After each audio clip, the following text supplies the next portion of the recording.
Matt Waldman. Happy New Week, my friend. How are you? I'm good. We have two-a-days going on here at the Waldman house, maybe more like five-a-days. As you can see back here, the training room is a mess.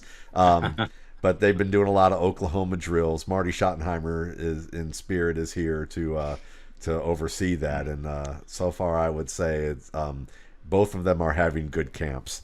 I saw them tuckering themselves out before we started it. They might take a break throughout the course of the entire pod today, I believe. Yeah, I think there's a chance. One's in the training room and the other is off on the sidelines here. So we'll see if one's just getting rehydrated and they're going to get ready to go. All right, so we've got a lot going on here. You know, you generally do things during the season at a faster pace. The season is starting. Training camp started. The Ravens reported to camp on Saturday, or at least our rookies, veterans, and other camps will start opening over the course of the next 10 days. So we're going to go back to the traditional feel it or fuck it mode of shorter takes on more things to help you out and get ready for your drafts. Well, then hurry up. I just want to say, don't rush me, damn it. I did want to say, just finished my Scott Fishbowl Live yesterday here in Dallas. It was a great time. Scott Fish puts on a wonderful affair. Casey Kasem, great job by her organizing the local event. Tons of great people. I can't list them all, but they all know who they were. Had a wonderful time drafting with you all and look forward to doing it again. And look forward to all of you kicking my ass in Scott Fishbowl. She needs to make a Bob Harris t-shirt. I think she does.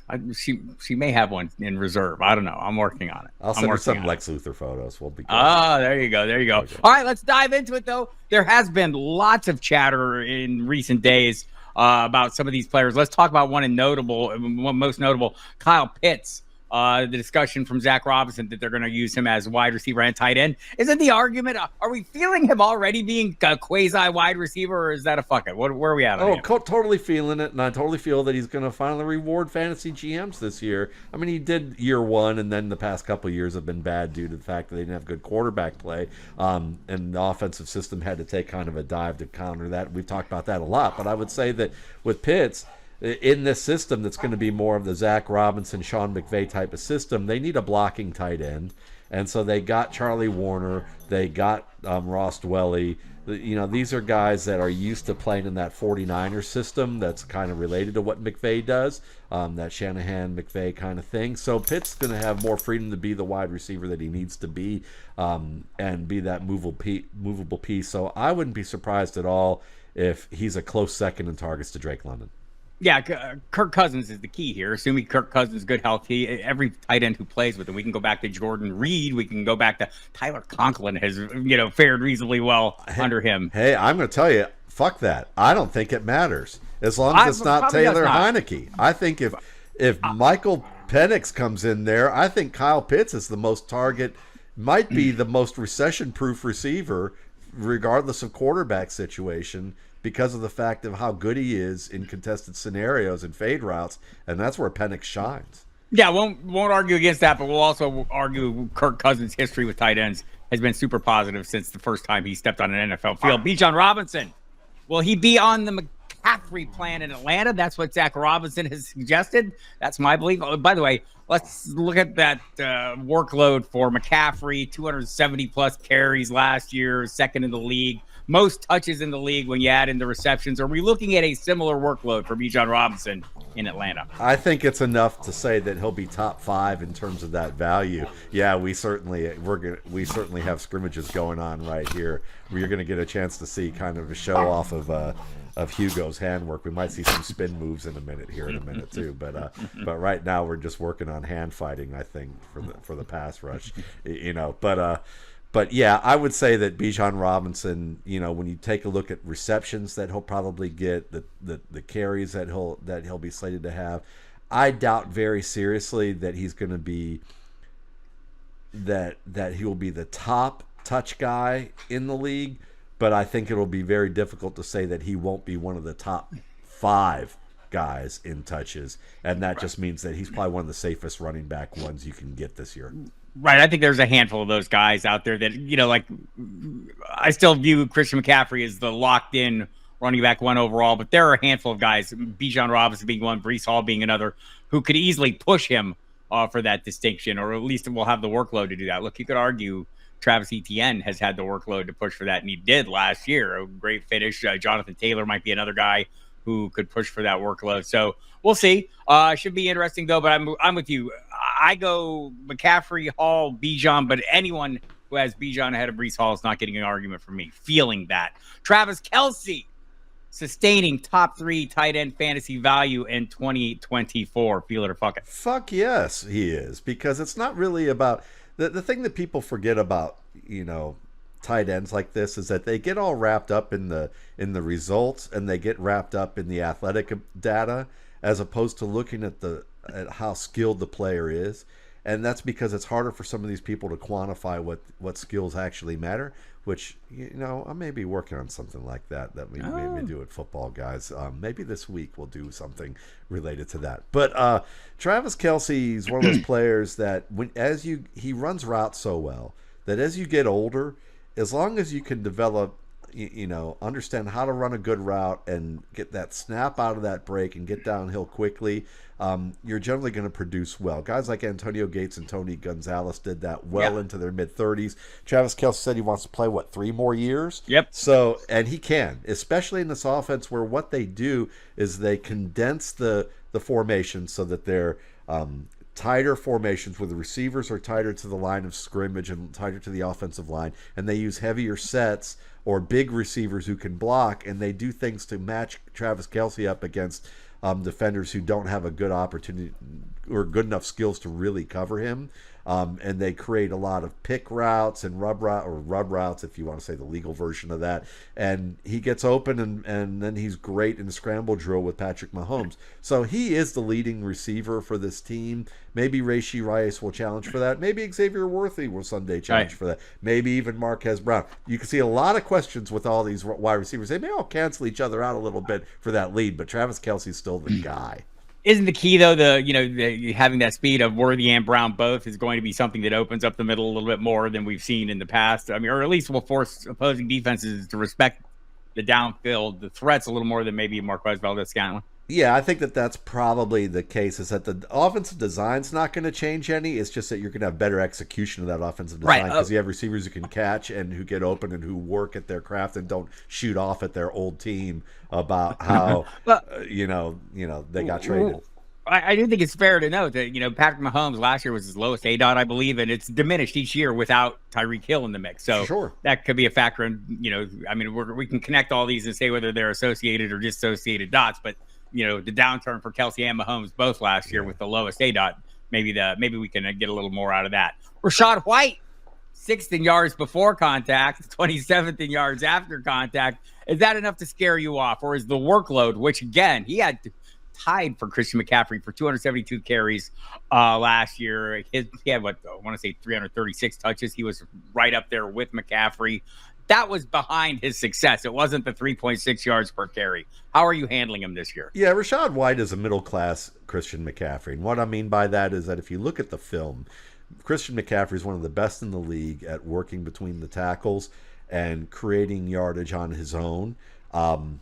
And so that really he sets up blockers and he creates for his blockers. Whereas Rachaad White is still a little bit of a work in progress with that, but he got a lot better in it. And the other thing that we need to understand is that Christian McCaffrey plays an offense, runs a lot of gap and outside zone, and those blocking concepts often get big holes. Rachaad White's playing in a Tampa Bay Buccaneers offense that runs a lot of duo. Duo is when you have two pairs of double teams inside. And those are generally tight crease running plays, meaning that the running plays don't open very big creases. And that means that, yards after contact, you're going to basically what I'm saying is that you're probably looking at a guy who's not going to get a lot of yards downhill. I mean, I know it says 6 in yards before contact, but a lot of that's probably precipitated by how he's used in the receiving game and gotten into space.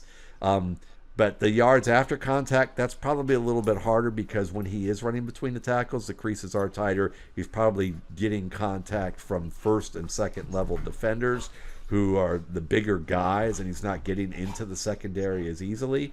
So I would say I wouldn't worry so much about White. He's making more mature decisions. He is versatile, and they don't really have anybody else. I mean, Bucky Irving's a nice story, in terms of like for camp. But let's see what happens when they put pads on him and ask him to work between the tackles. I think White's one of the safer guys. Yeah, those scrimmage yards, 1,539 last year, were fourth most in the NFL. That's pretty good. And a lot of it due to the receiving. And on Bucky Irving, I have talked to people close to the team who have suggested to me Bucky Irving is the notification, if you will, to Rachaad White to hit the fucking hole and get busy. Right? Yeah, probably so. Probably so. More than like a legitimate threat to cut into the workload, unless he doesn't hit the fucking hole. Yeah, because White's one of those guys that tries to think that he's Bucky Irving in size and in athletic ability, and sometimes he can do it, but really it's just about being more mature, hitting it hard, and getting what's available. And he did better last year with that. NJ.com's Art Stapleton, he believes Tyrone Tracy will earn a Zamir Gibbs-like role. Do you buy into that? And just in general, is Tracy a guy that's going to help fantasy GMs this year? I feel like the tri-state area, you could sell them with the Brooklyn Bridge and they'd probably buy it. Dude, I was like, before you said anything, I was going to tell you exactly what I was thinking.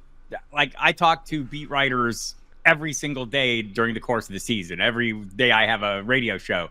And the Giants beat writers are without a doubt the most optimistic bunch. I mean, they see players like they're out there, and I just think they want to believe so bad that if things are about to turn around. But they do tend to oversell a little bit. I would say more often than not with those beat writers, I find myself answering questions mid-season that say, no, that one game does not mean that they're going to go off and suddenly become the next Odell Beckham Jr. No, this quarterback from this quarterback who could sell a few hoagies is probably not going to become a Pro Bowl player. I want to acknowledge my part in this. Like if you think I'm not encouraging them on these optimistic takes, think again. Yeah. Yes, tell me more. Yeah, I can see Bob going. Yeah, but Tyrone Tracy, listen. Okay, is he a reason? Can he be competent in the gap game like Zamir Gibbs and hit the crease fast and get into the secondary? Absolutely. Does he have good open field movement like Zamir Gibbs? For sure. He's a former receiver, so people make the link that he can catch the ball, but there's a reason why he became a running back, because he does not catch the ball extremely well. He may be good enough to be a check down receiver, and occasionally he might be able to track a ball when he's wide open, but he's not the next Christian McCaffrey, next Zamir Gibbs in terms of the receiving game. So they're going to give him an opportunity. They're going to use him in a Zamir Gibbs-like role, but let's see if he can get that role to be expanded, because he still has to learn how to make smart decisions between the tackles against higher caliber of defensive play. And I think that that's something that he was kind of up and down with when he was at when he was at Iowa, and then after that, when he switched over and became a running back. So I think that there's potential here, but think of him more as Kenyon Drake than Zamir Gibbs right now, and aspiring to be Kenyon Drake, which is a good couple tiers lower. I'm going to say one of us has a lot of shares of Devin Singletary in ongoing best balls, maybe even in that Scott Fish draft based on anticipated volume. I do think Singletary's in a good spot. I'm sure that Tracy's going to be a guy that cuts into it enough to worry people. The thing about Singletary, over the course of 5 years they've been in the league together, Singletary has more rushing yards and yards per carry than one Saquon Barkley. Yeah. Interesting. All right. People are fuck it. Jalen Polk, wide receiver 1 this year in New England. Yeah, the Patriots wide receiver 1, not your fantasy wide receiver 1. And will that lead to fantasy starter value? Could you jump into the wide receiver 3 range, let's say? See, you pretty much, I think the way you asked it, I think is pretty much how it's going to be, which is, Jalen Polk can be a guy that in the Patriots offense, there's no real clear answer at wide receiver beyond Pop Douglas as a slot receiver. Everybody else, could KJ Osborn have more opportunities outside until Kendrick Bourne gets healthy? Does Kendrick Bourne get healthy? Can Juju Smith-Schuster make the roster? If he does, he could be a viable option that fits into that too. You still have Tyquan Thornton that some people maybe believe on some level. It's kind of like believing, I don't know. I was going to, you can you can still believe that Willy Wonka might exist. I don't know. That might be, What? that type of thing. But I think that Jalen Polk, with what he can do as a route runner and catcher at the, contested situations and skill after the catch, he has a shot to be the leading receiver, but that does not necessarily make him a fantasy starter. I would say that you want to draft him more as, post wide receiver 3 type of value and hope he can have a wide receiver 3 ceiling. Feeling a fucking Javon Baker as your 20th pick in the final pick in a best ball draft. Oh, totally feeling, because I think he's the better route runner, and I think he has more highs as a pass catcher, even though he has a few more lows. But he might be the best long-term bet of the receivers that are currently on the roster. As the kids say, FTW. That's for the win, Matt. All right.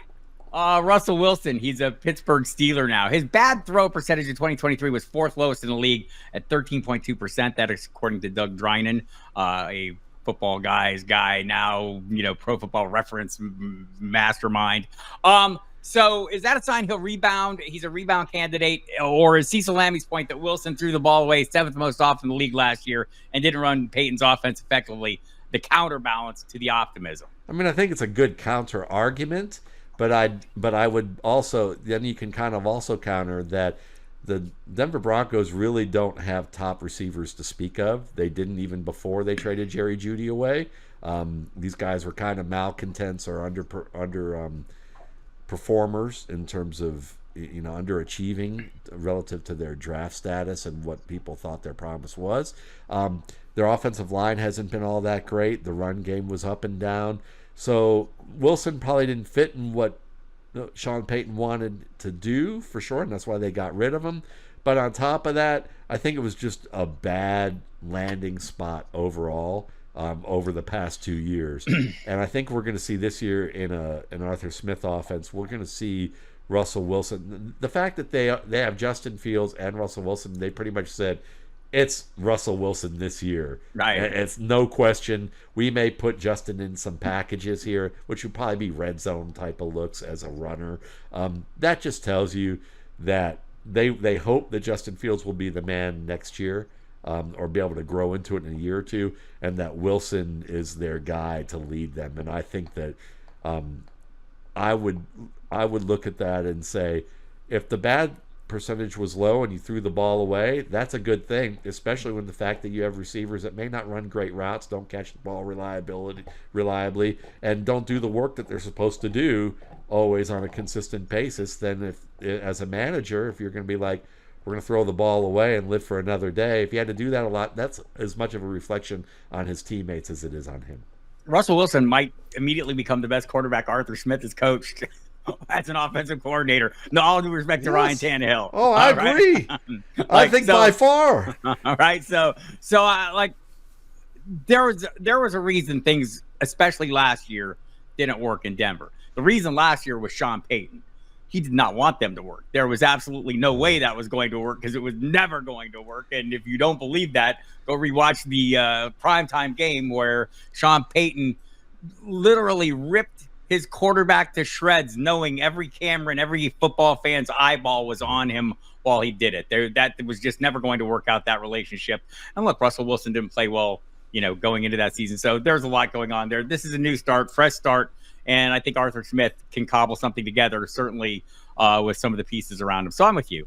I think there is some optimism. I'm not in a rush to draft him, but if I get to a point where I've missed out on my quarterback twos and he's there, I'm probably going to hit that. Is Michael Mayer's 16-pound weight gain to 265 pounds a sign that he's no longer a fantasy asset, or is he about to be the primary option because Luke Steckel told the media that tight ends are blockers first? Well, I think Brock Bowers might not be that. Yeah, and Brock Bowers is more of a fullback playing tight end with wide receiver type skills. He's more of an H-back.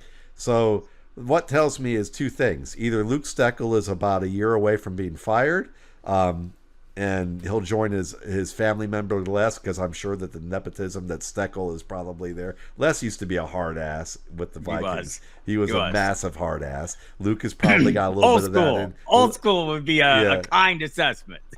Yeah, but even back then we were calling him hard asses. Right. So Right. this is an old school show. He was a hard ass. Luke is the son of a hard ass, so he's probably a hard ass too, with a little bit of privilege on top of it. But maybe I'm wrong. But I think also is that they want to run the ball. They know Mayer's going to be the better blocker of the two, and they know that Brock Bowers is probably going to be aligned detached from the formation more often. Maybe he's not necessarily a wide receiver. So one of two things, it makes Brock Bowers a boom bust option.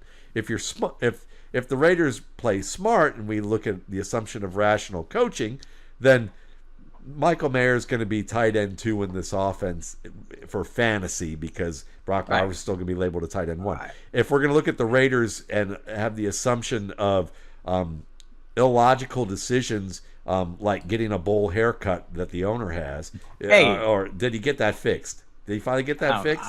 I don't think he sees it as being broken. I don't think Dumb and Dumber fixed that at all. So I think as a result of that, the Jeff Daniels of Dumb and Dumber of the NFL is probably they still probably are not going to use Brock Bowers to maximize or exploit his skills this year, which means that Mayer's going to be like a 500, 600 yard player at best. Maybe give you some red zone value, but Bowers isn't going to get used. Bowers isn't going to get used to the level that he should be, and then Les Steckel will probably be somewhere else, or the offensive coordinators will be blamed and will be moving on. But it just all this says to me is that Mayer will have some streamer value, have some matchup value. Maybe if it really starts to work out and you see Bowers disappear, he could be something, because he's a good zone route runner and good red zone player. He's just not a man-to-man threat who can give you that high-end top 5 upside that Brock Bowers can. Right, and we'll see if Brock Bowers can, and depends on how they use him in Las Vegas. We'll find out about him, but I don't think they spent that 13th pick overall draft capital to let him waste away. And by the way, if you think training camps aren't really happening, I mentioned the Ravens reported, their rookies reported Saturday. Lamar Jackson just showed up just now, so there you have it, kids. That's Lamar Jackson reporting to training camp about 4 days early. According to one of my Ravens Browns fans, he's late. So apparently they're already gotten started here. There's already a fight broken out. The buzz continues. Ladd McConkey, a perfect fit now for Justin Herbert, according to the Athletics beat reporter Daniel Popper. Daniel Popper is not the first one to say this. Many of the beat writers have said this. Justin Herbert has said this. Many of the best people are saying Ladd McConkey. And I say the best people because Matt Waldman is one of them. How much do you feel this? Well, if you've got him as a top 15 wide receiver in your fantasy rankings, like I have when I broke out my rankings, and everybody's like, "That's nutty," that will tell you how much I feel this. I mean, and again, the perfect fit reason is this: is Greg Roman likes to throw the ball in the middle of the field. Justin Herbert threw the ball very well in the middle of the field. He works his slot receivers at a high rate, and Ladd McConkey is probably the best slot receiver on this team in terms of his understanding of leverage, his ability to read the defense be on the same page with his quarterback pre-snap, the routes that he runs, the skill that he has in traffic on schemed plays when they throw him the ball in RPOs and screen routes, and what he can do after the catch with that. He's a good double move receiver. So there's a lot of that, as Cecil Lammey would say, that Cooper Kupp type of skill that you can see, but also Keenan Allen, and that's the guy that Herbert targeted to a level that, that Allen was a top 5 option, at times throughout his career. He was wide receiver 2 last year through, I want to say, 12 or 13 weeks. Yeah. So McConkey, to me, is he going to be in 2 wide receiver sets? He's going to be in 3 wide receivers sets often enough that when they throw the ball in a meaningful way, that Ladd McConkey is going to get meaningful targets. So I don't really care as much about what alignment is he going to be in, because I think that they're going to have to throw a ball enough. And for all of you out there who think, well, they're going to run the ball a lot more. Well, they ran the ball 36% of the time last year, and I think averaged like 38 the past 2 years. Unless they've revamped that offensive line, they're not going to turn that ocean liner around and be running the ball 52% of the time from 36 to 38% of the time. That's going to be, maybe they're going to move it up 40, maybe they'll get to 40 to 42 to 44% of the time. and still going to be throwing the ball enough. And it's not like, now if we need to get Jim Harbaugh on the couch with Sigmund Bloom and have Bloom ask him, do you hate yourself as a former quarterback? Is this why you're coaching the run game the way that you and get Greg Roman to do? But even back then, when Jim Harbaugh had an advantage at quarterback, when was the last time he had that? It wasn't with Colin Kaepernick, who was more of a runner who could throw. And he was a good quarterback for the NFL. He's just not a traditional quarterback on that level, and was not throwing the ball was not his strength. Compared to other quarterbacks in the league. Still capable, but not there. If you look at Lamar Jackson, definitely could throw the ball, but they kind of, I would say they kind of eased him in with the, kind of kiddied him in a little bit, and he's proven otherwise. But Justin Herbert is probably the best pocket passer. He and Lamar Jackson that Harbaugh is probably going to have had, other than one guy. Alex Smith. Yes. They got the most out of Alex Smith. He did get good amount of Alex Smith. I was going to say this. Go back to San Diego. Right, Josh. San Diego with Josh Johnson. You look at the god-awful he had an unbelievable TD to interception ratio. And while he ran for 700 yards for a few years, he also nearly threw for 10,000 yards in his 4-year career way back when, and dominated in terms of the passing game, averaging over almost 10 yards per attempt. I know it was well into the nines during his career. So I don't think he's gonna look at Justin Herbert and say, let's run the ball a lot more. I think he's going to say we're going to run the ball more to leverage what we do with Justin Herbert, but we're not going to just put Justin Herbert on a shelf. That's just silly. I want to say, I'm trying to take a quick look there. I don't think Andrew Luck averaged 30 passes a game at Stanford under Jim Harbaugh either. No, I don't think he did either, but I don't think he had but he also could run, and I don't think he had the greatest receivers either on top of that. All right, we're feeling Lad McConkey, and I'm not even really feeling him, but Matt feels him so much it rubbed off on me, and I now also feel a little bit of McConkey buzz. All right. The dog back here feels it too. He's just conked out now from it. Yeah. Well, if we want to pass out, let's go back to the Patriots receiving corps. KJ Osborn, can he sustain any fantasy value throughout the year? Yes, if there's an injury, but I think otherwise you're going to see kind of a rotating situation there. And I think to begin the year, we'll see targets go his way. But the big question is, can he win man-to-man coverage? Is he going to be enough of a man beater of a wide receiver in that scheme for Jacoby Brissett to rely on him? And then when Drake May takes over, will they be on the same page? And I think the answer is, with all these different variables that are possible, I would look at it as likely not. Fuck it. Yeah, Jalen Polk, Jalen Reagor, Kayshon Boutte, Demario Douglas, Osborn, Juju Smith-Schuster, Kendrick Bourne, Javon Baker, Tyquan Thornton. There's a lot of bodies there to sort out, and a lot of people who could possibly be contributors. But there's no doubt the buzz on Osborn, the reporting on Osborn, has been super positive this offseason. So that's always kind of interesting. And he seems like a decent enough player, but yeah, late round, pick him up for early as a throw into a trade to trade away after he does well to Dynasty. Get something you need. That could work out. Redraft. We're fucking him all day long, right? I mean, so there's something we've talked about, like in lousy offenses, I'm fine, skimming the surface. Come on down, Ramondre Stevenson. Might get in desperation mode, Hunter Henry. Beyond that, you're taking your chances, and you should probably play the waiver wire with all these guys. How do we feel the value of Khalil Herbert as a fantasy GM with the potential? I mean, the recent reporting is he may not be sticking around in Chicago. So assuming he's the odd man out, how should we value him? I think he's definitely should be one of the top 5 players on your waiver wire list as guys to monitor to see where he lands. Because if we're looking at injuries to the running backs, Dallas could easily be one of those scenarios. But any team where there's an injury or there's a need, he's going to wind up there. And I think that he's good enough as a runner that he could give you fantasy value as an emergency option. So if you see him land somewhere and there's injuries, or that he's signed as that that veteran, free agent veteran to start within a week or two of him signing, he's a guy you want to add. Feel it or fuck it. I'm going to say, like, we're framing this wrong. Are we underrating Austin Eckler and or Brian Robinson this year? The answer to that is yes. Feeling that it's Brian Robinson we're underrating. No. Okay. I'm fuck that. I think we're underrating Austin Eckler. I think the dude was hurt last year a good bit, and I still think that there's something left. Then again, if I err on anything, I err on older guys because I'm tired of hearing, these younger guys can kiss my ass every once in a while.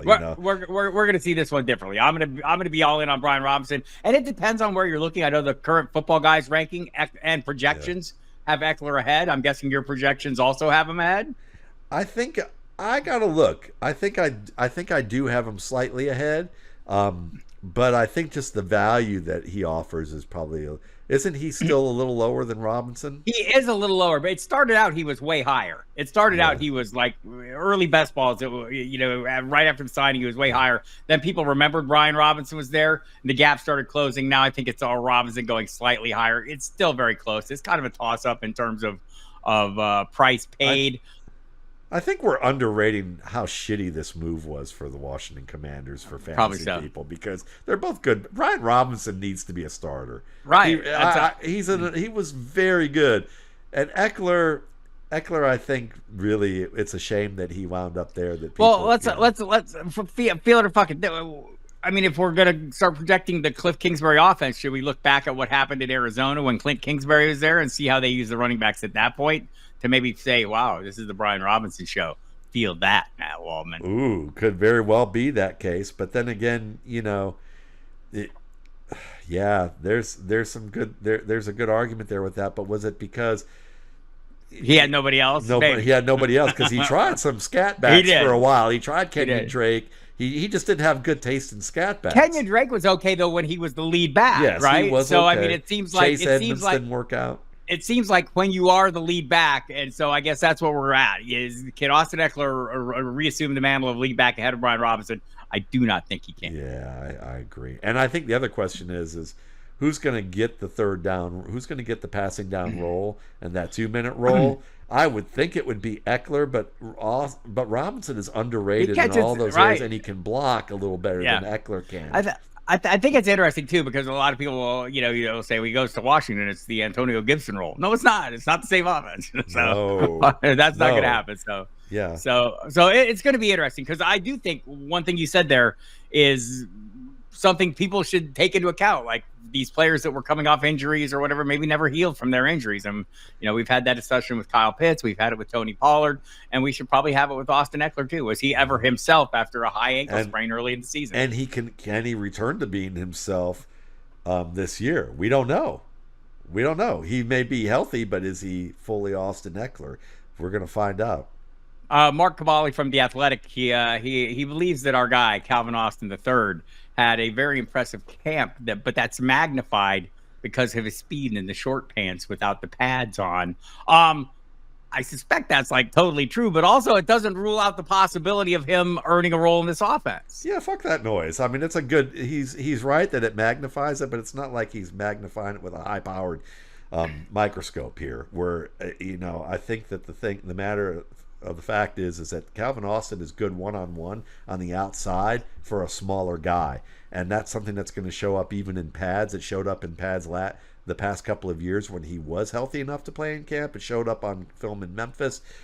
So I think you're going to see him stretch the field and do some things that they're going to find a way to fit him into this offense. And I think that Russell Wilson's going to like him enough that they're going to be able to find ways to target him everywhere on the field. I think that's reasonable. Also, Kamali, a reminder readers that Van Jefferson's yardage and reception totals indicate he has the potential to be a productive starter in Pittsburgh. I'm not sure I agree with that either. Yeah, I'm kind of with you. When we say potential, it means it hasn't happened yet, and we don't think they're good enough yet. And Van Jefferson's been in the league long enough that if he's still not good enough yet, catching the ball is a problem with him. The speed isn't great. He's more of to get him into the third level, you got to have slow developing plays, which can work with Pittsburgh and what they do in theory, but that doesn't make him the guy. I think he just is a guy that knows Arthur Smith's offense, and he was cheap, and they could put him in there, and he's a coach's son, and he knows the game well enough that they can get some play out of him, but they're not leaning on him. If he's the guy, number 2, they're looking for somebody else to begin the year. Right. So I totally agree with that. Like, I mean, this is a case of, the being the tallest skyscraper in Tulsa, or whatever the joke is. The politically correct version of other sayings is.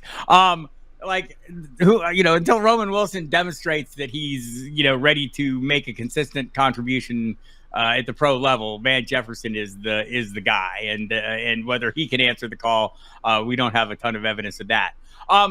Let's continue playing 6 degrees of unification with Arthur Smith here. Cordero Patterson. Could Pittsburgh be a 3-headed backfield with Patterson in town? It could very well happen, but one of those guys has to get banged up. Yeah. I think that's really the likelihood there. Again, a guy who should be on your waiver wire monitor list, probably in your top 15 at the lower end of that right now, because you know what his upside can be when he gets the touches. Now, how long he can sustain that, because he is getting close to his mid-30s, and he's a bruiser of a runner. I mean, this is a 235-pound runner. So, he's effective in short stints. Yeah, I tend to agree with that. And I would not expect we'd all love to see him regain that magic of the running back one season in Atlanta. I don't think that's happening. No. But I'm still going to argue that is the evidence that Arthur Smith is a creative offensive mind, or can be a creative offensive mind. Taking a guy that many coaches, including Bill Belichick, many coaches had been unable to find. Arthur Smith found all the little things that he did well and cobbled them into a singular role that was super effective for fantasy managers. So kudos to him for that. But I don't think we're going to revisit that here. Bill Belichick showed the way, but he didn't stick with it and really expand on it the way that Arthur Smith committed to it. Yes. Committed to it and got the results. Leonard Fournette says he's ready to contribute. He's ready to roll. He's in great shape. No, he didn't say that. His agents said that. Well, no, his agents didn't say that. They told Adam Schefter to say that. So I'm going to call everybody out on that one. Wow. So what do we anticipate for Leonard Fournette this year? A guy you monitor, and as he could be the next Latavius Murray, the guy who comes in when somebody gets hurt, and you can make him a startable fantasy option. And it does depend on how good of shape he's in, and that's the thing, is how good of a shape is he in. As big guys, he's tend to be up and down with the sloppitude of how much he's been in shape and how much he hasn't been. And said agents would like you to know he's in quote marks the best shape of his career. Yeah, so, he's a guy that maybe motivation hasn't always stuck with him. Incredible talent when he was at the peak of his career, which really peaked early, like mid LSU to like early Jaguars. And you could, that first year as a Jaguars, and this is the hard thing with running back play. Good thing about Leonard Fournette that top running backs did in old school NFL is that they accelerate through contact, and they drop the pads and they accelerate into you. And Leonard Fournette had that. There are not many backs who do that anymore. He was one of the ones that did it really well, but he also was banged up a fair bit. It had to do with his feet. So I think there's a chance, but we're not going to invest in that chance until there's palpable reason to do so. All right. Should we pay attention to the Spencer Rattler, Jake Haener camp battle in New Orleans? Is this like a model off, or because Haener wins that hands down? What are we making of this? The battle for the number 2 behind Derek Carr. Yeah, I mean, I if you listen to our buddy Mike Tanier, you would say that this is like the worst thing that's ever happened in the world. Though I think with Mike, that I would joke that he likes to make jokes about everything that's the worst thing that ever happened in the world. I think that's my lane. That's one of his lanes, is that the world isn't going to hell in a handbasket. And then Mike's there to make jokes about it on stage as he set the fire. So fabulous writer, talented writer, very funny. But I'll put it this way.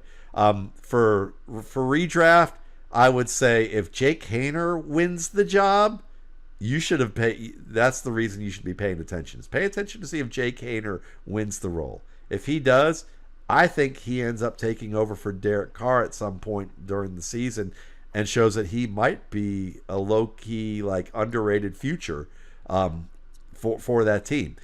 If and be kind of the Matt Schaub of that Clint Kubiak offense. He could very well be that guy. If Spencer Rattler wins it, then I would say Derek Carr's going to have that job all year long, and it wasn't really that worth paying attention to. Yeah. All right. If this was a question, I would ask it like this: are we underrating Zamir White? But I'm going to ask it as the way I would ask it, which is as a statement. Why are we underrating Zamir White? Feel it or fuck? Ooh, because he has to prove that he can catch out of the backfield, and that's where fantasy people, they've heard so much about, how we draw the lines and color in them to draft, that you need a running back who's an asset in as a receiver, and White hasn't been a huge asset as a receiver in the past. So that's the big question. But strong, good straight line speed, certainly did well with volume towards the end last year. So there's a reason why we could be underrating him. But here's the other thing is that, you've got as much as he gets made fun of in fantasy circles, Alexander Madison is a competent running back and can do a little bit of everything very well, other than just break away from a defense. So that's, there's that. And then there's Dylan Lobby, who could probably take over for being the receiving back early. So there's more holes to why White won't work out than there are reasons to elevate him. A couple of reasons that I think that, number one, the volume is the anticipated volume. Josh Jacobs on track last year to get 80% of the touches from the backfield until he was hurt last year. Then Zamir White steps in and gets all of those touches, right? And 114 yards from scrimmage per game average down the stretch. A lot of it on a big Christmas Day game against Kansas City. Grant that had a huge rushing day. But also, we cannot underestimate Antonio Pierce as the head coach. He is the guy that, just an old school, he's a player, right? Well, there's a reason he's beloved. There's a reason he's still there. And that's because he's going with his guys. And it seems like he thinks Zamir White is one of his guys. I think he thinks the same of Aiden O'Connell. So we'll get a good test of all this early on. But I think right now, either way, whether you think he's overrated, underrated, he's reasonably priced as a guy with the potential to get a massive share of the workload. You're getting him as a running back 3 price, or just creeping into the running back 2 range in some drafts. But for the most part, or really reasonably priced. Even more reasonably priced would be Tank Bigsby, who we've heard again this year must do more. I'm pounding the table because everybody means that Travis Etienne had 75% of the running back touches last year. The Jaguars would like that not to happen. Can Tank Bigsby help alleviate some of that workload this year, which he could not do last year? Yeah, he certainly can, as long as if he can show that he's much improved according to his running backs coach, and if he makes good on that with pads on and them actually running between the tackles in games, then I think they want him to cut into that Travis Etienne time significantly. So the ball's in his court to be able to do it. What you want to look for is he an improved decision maker, not trying to bounce everything outside, and can he hold on to the football both as a receiver and as a runner? If he does, if those two things, if he shores up at least the mistakes as with ball security at the catch point and as a rusher, then I would say we're underrating him. I'd say we're vastly underrating him if everyone starts talking about how he looks like a star, because that translation from beat writer to means that he may not be Christian McCaffrey or Jahmyr Gibbs, but he may be good enough to cut into that guy's time. Make no mistake, he was fantastic in training camp last year, because everybody, and that includes my series co-host Mike Dempsey, watching with eyes on, thought this guy looks fantastic. But then the truth was he just couldn't get it done in games. And I think, he ended up with 50 carries, was the second most on the team. And 20% of those, 10 of those carries came in a blowout in week 17, a win over Carolina. This is the Christian McCaffrey effect. When somebody is so much better than everybody else on the roster, it's hard to take them off the field. I wrote about it the other day. I would like to eat less cake. Yet they put a plate full of cake in front of me. It rarely goes away empty, right? Because it's delicious. It's cake. When you have McCaffrey as cake, when Christian McCaffrey is hitting the line of scrimmage at over 19 miles an hour, which he did last year, that's some serious short area quickness. The fastest speed in the NFL was 22.5 miles per hour. Right? He hit that at the line of scrimmage. It's hard to put the cake away, slide it off the table. He tastes like cake, gives you enough protein of a steak, and probably gives you enough fiber of like vegetables all on top of it. But I feel like it's not good for him. So, I mean, I totally get the desired outcome is more Tank Bigsby. We'll see if we get it. He's got to be better during games than he was last year. So we'll be watching that. A couple final ones here, Matt, in your wheelhouse. 2 college running backs that caught your eye this week as you studied the videos. Yeah, 2 guys that caught my eye. Ashton Genty, the Boise State running back, 5'8", 209, excellent receiver out of the backfield, and an explosive runner, good speed, good quickness, knows how to use moves and put them together efficiently, both in the open field and as a runner between the tackles. He had a good back in George Halati, who's trying out for the Seahawks as a UDFA, who I think might make the roster, who was playing with him. This year he's going to get a chance to literally be the man, and I think Jonty could be the top back in this class, have a shot to be drafted as the top back in this class. Trevor Etienne, the Georgia running back transfer from Florida, he had a DUI recently, so he's going to probably get suspended for a little bit of time. But, good receiver, also works well in space. Speaking of the Etienne family, yes, that's Travis's younger brother. Pass pro is a weakness with him. He's a guy that's got to get better, learn how to punch, learn how to not drop his head into everything so that he has defenders just work around him easily. But he's a good runner between the tackles with good hips, understands how to change direction efficiently, and he has good speed, and he's got functional power for an NFL contributor. All right. Also, after watching the videos, who unimpressed you? I would say the kid out of Oklahoma, Ali. I'm trying to remember what his last name was. Let me see. Ali Gordon. I think he's a good prospect, but there's a lot of talk that he's a top prospect. I didn't think he was quite as fast as people said that he was. He runs an Oklahoma State attack where you look at the way that he makes decisions and the way the attack is built. It's kind of like Chuba Hubbard. He might need a couple of years to really understand an NFL running game and make mature decisions, and it might take him a little bit of time there for him to do it. The tools are there for him to be good, but I don't think he's like running back 1 in this class. He may not even be running back 3 in this class, and there are a lot of people that think he's a top 3 guy. Well, fuck all that college stuff. I'm feeling having Matt Waldman around because this is the only way I'll know about these guys is when he writes about them next year in the rookie scouting portfolio. I pre-order, but I like to pay full price.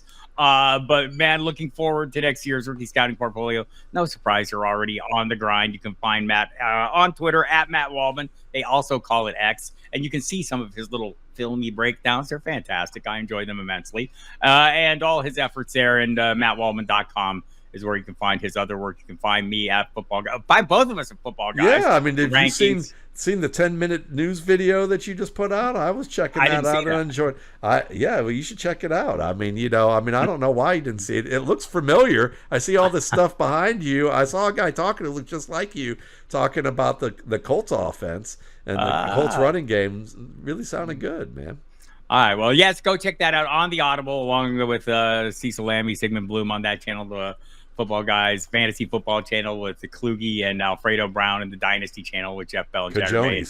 And sometimes even Matt Waldman, seen him on that show as well. And you can catch me also on SiriusXM Fantasy Sports Radio starting this week. We're on our usual schedule. Well, this week we're on even more, all 5 nights this week. Next week we'll be on our usual 4 nights a week. So dial that up, look at your schedule. Mike Dempsey and myself will be having all kinds of shenanigans throughout the summer. So we'll see you then. And otherwise, Matt, let's move on. Love you, bye. Love you, bye. The rookie's got to get in better shape over here. Look at him, tuckered out. He's done.